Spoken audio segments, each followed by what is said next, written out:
Sri Ram's IAS, serving the nation since 1985. अब offline हो या online, we are the lifeline. Hello and नमस्ते, मेरा नाम है डॉक्टर दीपानेता और आपका स्वागत है श्री राम्स आईएएस के यूट्यूब चैनल पे। आज हम बात करने वाले हैं जो ऑनगोइंग प्रोटेस्ट चल रही हैं हुंजा में, जो कि ऑक्यूपाइड गिलगित बल्तिस्तान में है। ये प्रोटेस्ट इंपॉर्टेंट क्यों है? प्रोटेस्ट तो हर जगह पे होती हैं। ये प्रोटेस्ट इंपॉर्टेंट इसलिए है क्योंकि आज 7वां दिन है जिसके प्रोटेस्ट के वजह से चाइना और पाकिस्तान का मेजर ट्रेड फ्लो रुका हुआ है और ये एक नई दिक्कत आने लगी है सीपेक के प्रोजेक्ट के साथ। अब आज समझेंगे कि क्या ये प्रोटेस्ट का इम्पैक्ट है और सीपेक के प्रोजेक्ट में इतनी सारी रुकावटें आ ही क्यों रही हैं। इन सारी चीजों पे डिस्कस करते हैं। तो सबसे पहले समझते हैं कि प्रोटेस्ट हो कहाँ रहा है। ये actually illegally occupied Gilgit Baltistan में हो रहा है, जहां पे अगर आप देखोगे हुंजा, ये जो एकदम नॉर्दर्न मोस्ट एरिया है, हुंजा में हो रहा है, विच इज हियर। तो जो सीपेक का रूट है वो आपका हुंजा होते हुए आता है ग्वादर तक। सेकेंड पॉइंट यहां पे आता है कि जो हुंजा डिस्ट्रिक्ट है, कैपिटल शहर है, वहां पे the entire flow of trucks, and I'm talking about a lot of goods that cross through, ये last few months में काफी important हो गया है जब से ये जो खुंजराब पास ऑल ईयर राउंड खुलना शुरू हो गया है। पहले ये पास, जो खुंजराब पास था, ये विंटर मंथ्स में बंद होता था।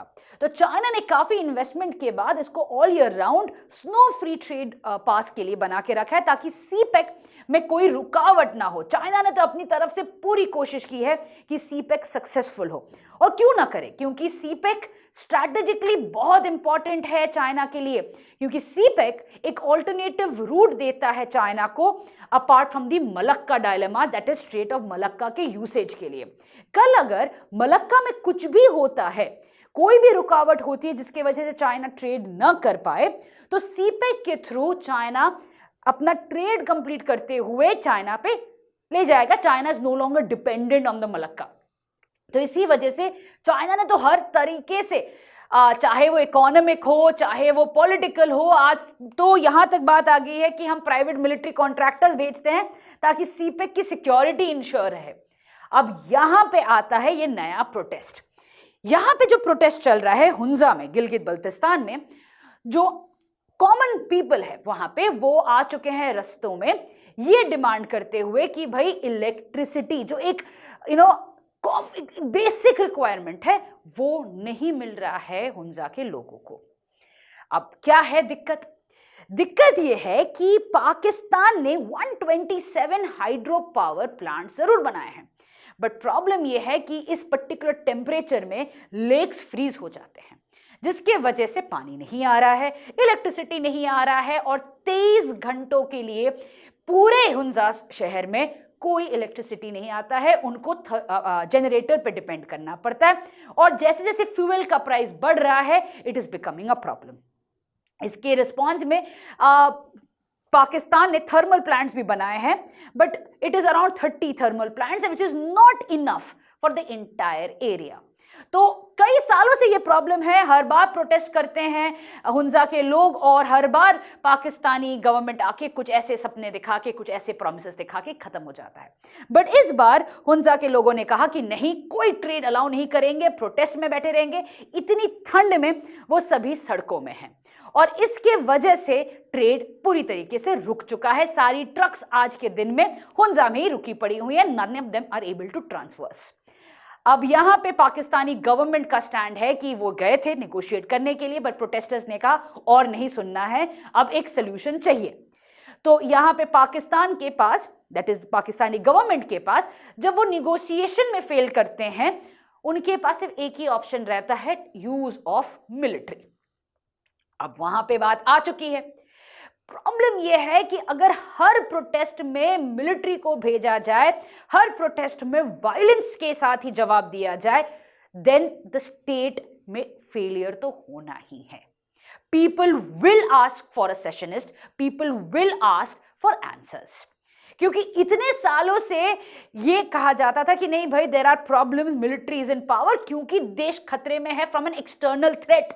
आज लोगों को समझ में आ रहा है कि एक्सटर्नल थ्रेट के वजह से नहीं है, it is because of internal politics of a deep state which is Pakistani military.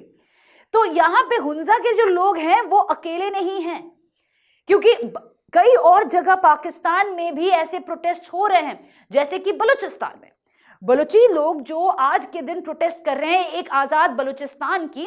वो क्या है प्रोटेस्ट के पीछे एजेंडा क्या है? वो ये मानते हैं कि उनका जो अधिकार है, उनका जो राइट है, वो सारे राइट्स, चाहे लैंड के हो, चाहे रिसोर्सेज के हो, चाहे एम्प्लॉयमेंट के हो, सभी पाकिस्तानी मिलिट्री ने स्टेट के द्वारा चाइना को दे दिया है थ्रू द सीपेक प्रोजेक्ट।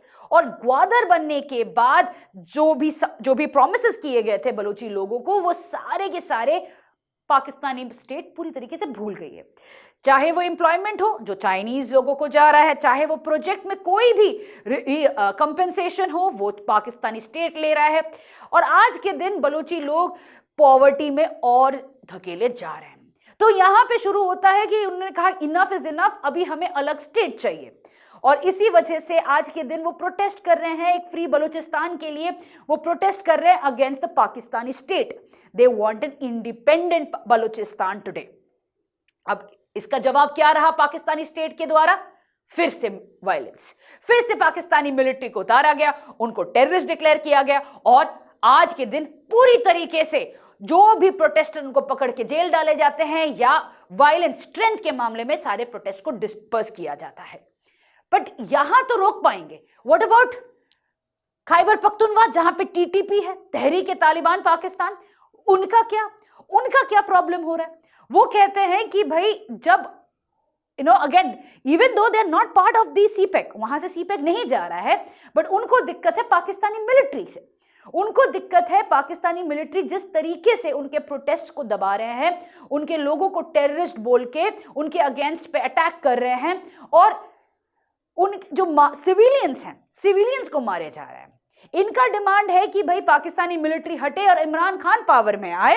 और जो प्रोटेस्टर्स हैं उनको बार बार दबा के उनको ना इलेक्शन में आने देते हैं, ना उनको कहीं पे भी पीसफुली प्रोटेस्ट करने देते हैं। इमीडिएटली पाकिस्तानी मिलिट्री उनके अगेंस्ट अटैक करती है या उनको सबड्यू करती है। तो यहां तक तो समझ में आया कि दो जगह पे ऑलरेडी प्रोटेस्ट चल रहे हैं जो पाकिस्तानी मिलिट्री दबाने की कोशिश कर रही है।